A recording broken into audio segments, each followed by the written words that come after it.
Hey y'all, it's Dr. Shamanda. Welcome back. Welcome back to my channel.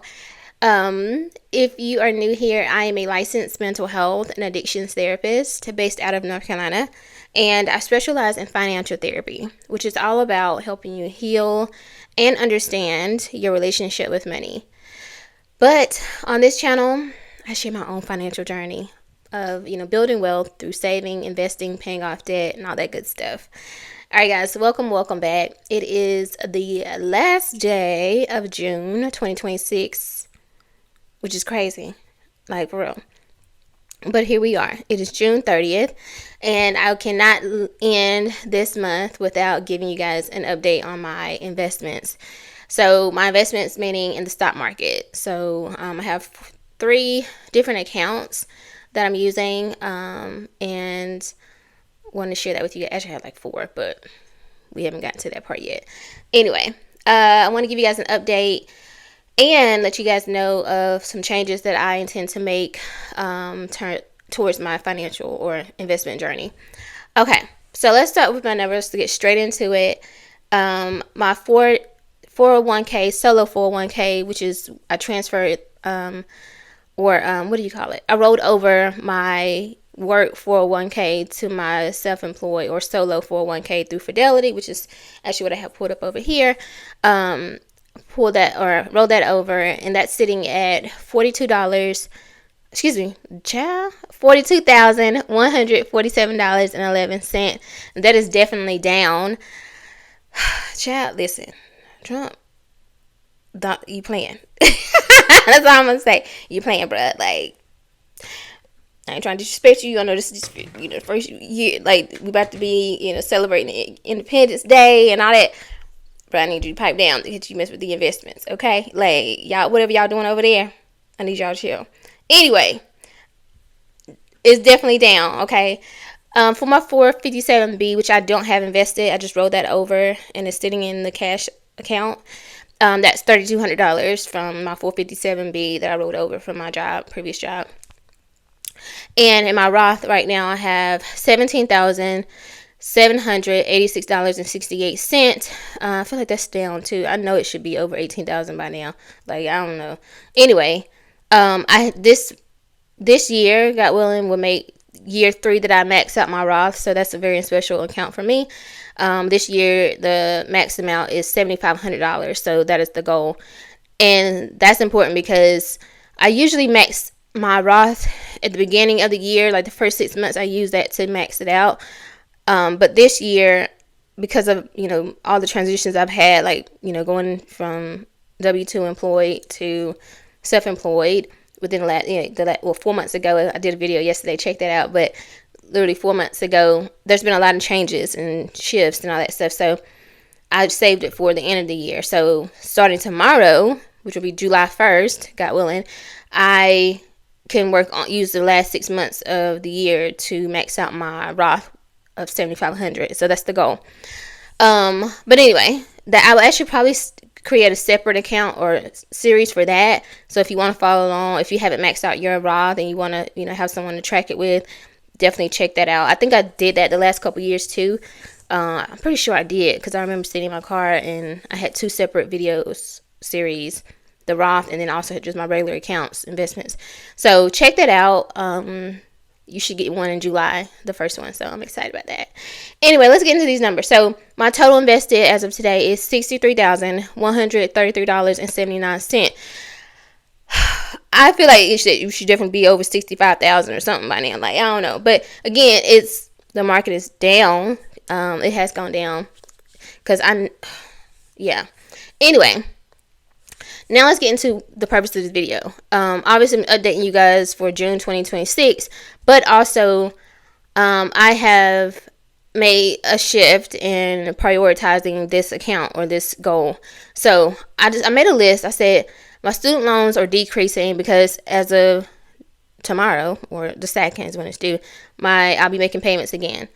My mortgage is decreasing. I literally made my payment for my mortgage earlier this month, and the balance is coming down, and I just hit a milestone. Again, I won't go into that yet until we start working on paying that off, like after the student loans, which we have some time for that. So, but that's decreasing. My IRS debt is decreasing. My savings is increasing. I just exceeded $6,000 this month, or July. I should cross the $8,000 milestone, and then my investments are increasing technically.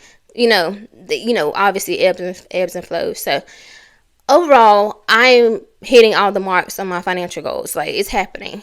And of course, you got to take in consideration that I am self-employed. Everything I earned, right? Like, everything I received, my accounts, I earned it. And I say that a little bit differently from W-2, meaning, let's be for real. Like, I don't know what kind of profession y'all work in, but like, I've always had office jobs. So even if I wasn't seeing anybody or wasn't actively with a client, I'm still getting paid. So I'm sitting in my office. Maybe I'm doing some treatment planning, or maybe I'm just chilling for a minute. You know what I mean? In between sessions, I'm still getting paid for that time. Versus self-employed therapist, private practice therapist, it's different. You get paid per session. There is no just chilling or PTO, whatever, which I can create PTO technically. That's a whole nother video. But it hits different. So anyway, I said, I always talk about this, debt payoff versus investing. I'm a person who says both, but I do believe at some point you have to prioritize one over the other.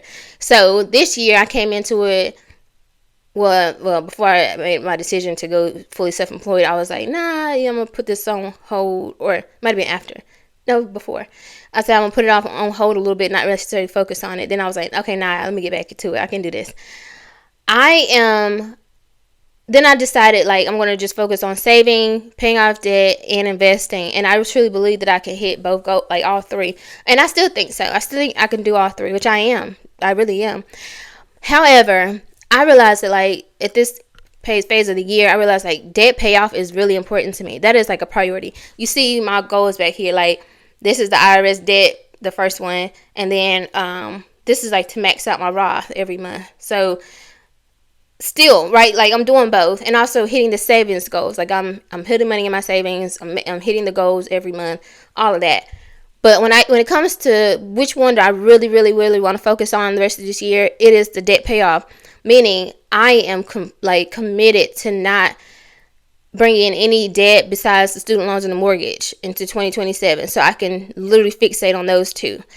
To roll over the IRS debt another year, it won't feel good for me, because I essentially did that last year. I was paying the IRS debt, and then I decided, okay, let me pay off my car, because I don't want to move that over into the next year. So I did that. I was successful with that, but I had to pull from my savings, or I chose to pull from my savings to hit that goal.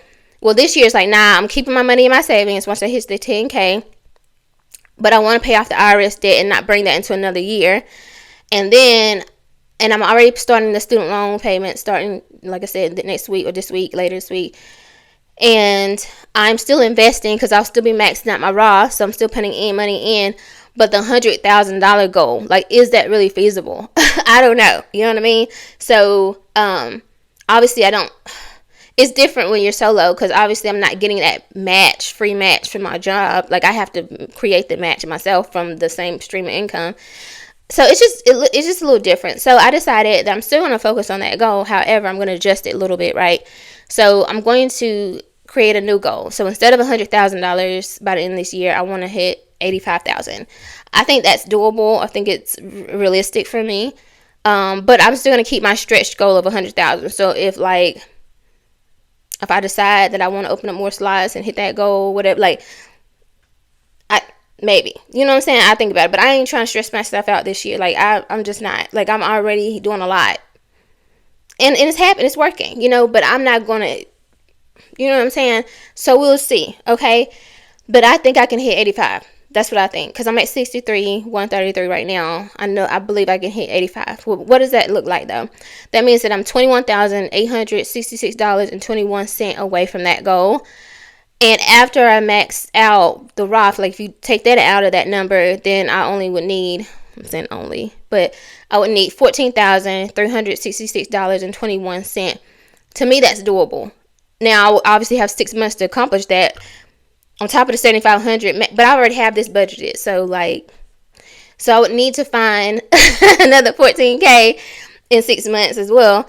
But I did the number, like if I broke that down 6 months, then I would need an additional $2,394.37 to contribute each month for the next 6 months. Or like if I don't start next month or July, then it would just overall I just need to hit the 14,000. So, realistically, I mean, if I take on another couple classes, like if I keep teaching, I'm gonna have to, like, the money that I'm putting in my savings after August, that could go somewhere. Maybe I can hit, you know what I mean? So I don't know. Like, I wouldn't use my teaching money, but I would use the teaching money to cover other stuff, and then the money from my accounts, my revenue from business would go there, if that makes sense, so that it's separated. Anyway, I think that's possible. I'm gonna try. You know what I'm saying?